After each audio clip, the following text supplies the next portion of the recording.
Renault l'a bien compris, aujourd'hui tout le monde veut son SUV. Après la sortie du Captur, du Kadjar, Renault décide d'étendre sa gamme vers le modèle haut de gamme, le nouveau Koleos. Plus grand et nettement plus chic, cette deuxième génération ne vise plus le même public. La version 7 places du précédent Koleos a été supprimée pour se recentrer sur un modèle 5 places où le confort et la vie à bord est mise au premier rang. Un bon moyen également de se démarquer de la concurrence. Un rapide coup d'œil sur la première génération du Koleos. Pour rappel, le Koleos c'était ça, une plateforme coréenne Samsung Motors, déjà ancienne à sa sortie, un look pas franchement séduisant, un style plutôt pâteau, il n'avait pas grand chose pour faire rêver. Mais Renault a plus d'un tour dans sa poche et ne s'avoue jamais vaincu, il lance l'offensive avec ce nouveau Koleos. Nous voilà devant le nouveau Koleos, donc par rapport à la version précédente, on est vraiment sur un produit totalement différent. Celui-ci, il reprend la base de son grand frère, le Nissan X-Trail. Donc en termes de fiabilité et de qualité, on est sur un produit connu sur le marché. Sur le point esthétique, l'emblème actuellement sur le Koleos, l'insigne Renault présent en plein milieu de la calandre. Et on retrouve également la signature actuelle de la nouvelle génération de la gamme Renault, le C-Shape, présent sur l'ensemble des produits commercialisés aujourd'hui. Un côté premium se dégage rapidement de ce nouveau Koleos, encore plus présent sur la finition initiale Paris, finition haut de gamme de chez Renault, une silhouette épurée pour plaire à un maximum de personnes, car, on le rappelle, ce produit se retrouvera commercialisé au niveau mondial. À l'intérieur de ce nouveau Koleos, comment on se sent? Dans un premier temps, nous ne sommes pas perdus. On retrouve l'univers Renault, plusieurs agréments qui sont retrouvés sur des modèles différents. Dans un premier temps, la première chose sur laquelle nous allons tomber, c'est ce grand écran tactile de manière verticale. On est sur un produit de 8,7 pouces, très pratique à l'utilisation. On va retrouver par la suite l'instrumentation de bord sur un écran disposé de 3 manières différentes, personnalisables à souhait. Ce Koleos n'a rien à envier à ses concurrents, une atmosphère raffinée et moderne se fait ressentir.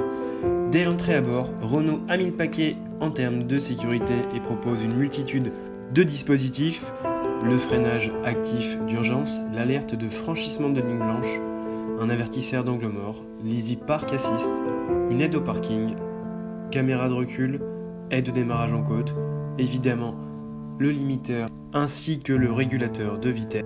Au niveau de cette tablette, on a la possibilité d'utiliser Apple CarPlay ou Android Auto.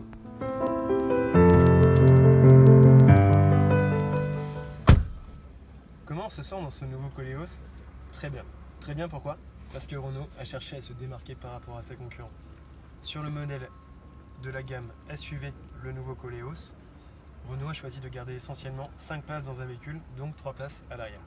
Qu'est-ce qu'on y retrouve? Un confort, un bien-être, de l'espace, on est tout simplement bien. Qu'en est-il du coffre? Le coffre offre un volume, lui, de 450 litres au-dessus du plancher. Une autre possibilité s'offre à nous si on veut agrandir cet espace-là. Tout simple, 2 petits crochets situés à droite et à gauche du coffre, comme ceci, permettant d'abaisser d'une manière très simple les banquettes du véhicule. Et là, on arrive sur un volume de 790 litres. J'ai donc la possibilité d'essayer la finition intense sur ce nouveau Koleos avec une motorisation de 130 chevaux sur un modèle en 1,6 litre DCI.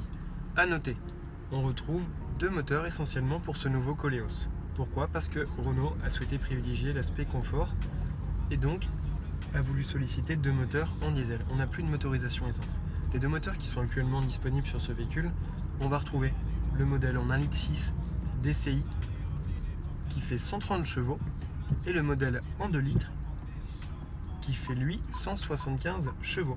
Sur le modèle à 2 litres, on a la possibilité d'avoir une boîte automatique, mais pas n'importe quelle boîte automatique.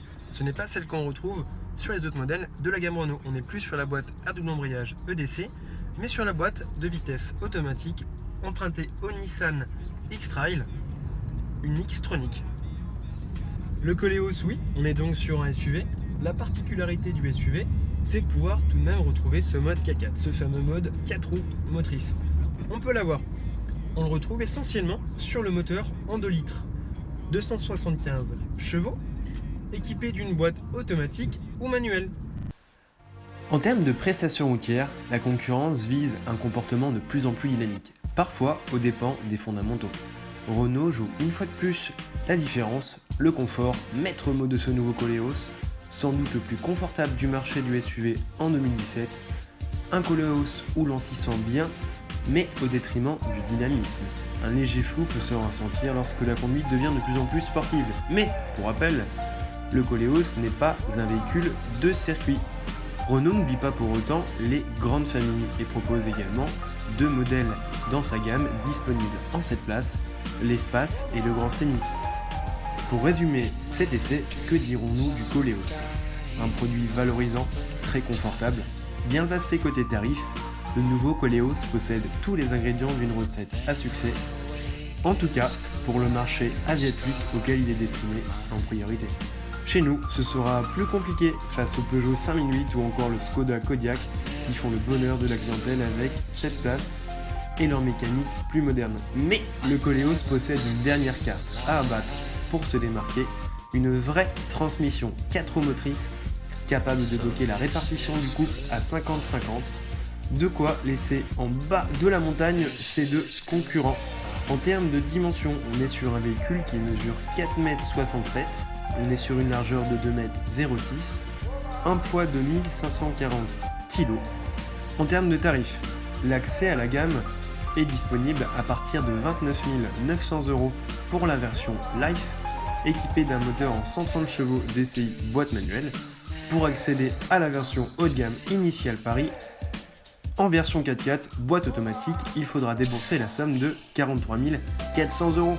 La bagarre est lancée pour la première marche du podium sur le marché du SUV.